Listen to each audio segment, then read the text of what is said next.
周一疫苗巨頭 Moderna 跌近9%，報28.35美元。消息面上，美國食品和藥物管理局官員彼得馬克斯宣布辭職，他領導着 FDA 生物製品評估和研究中心，是 FDA 內部最知名的官員之一。作為生物技術行業的重要監管者，馬克斯對疫苗的審批具有關鍵影響力，長期支持加快罕見病藥物的審批進程，在新冠疫苗研發方面乃發揮了重要作用。由於馬克斯的離任，可能影響 FDA 未來對創新藥物的監管態度，生物科技投資者情緒急劇惡化，導致相關股票大幅下跌。市場普遍擔憂 FDA 在生物製品審批方面的政策可能會趨於保守，從而影響未來疫苗的推進速度。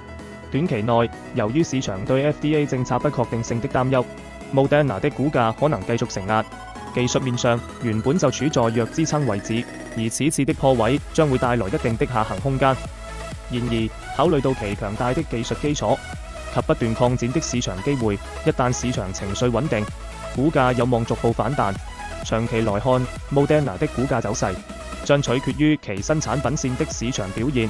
以及與監管機構的關係。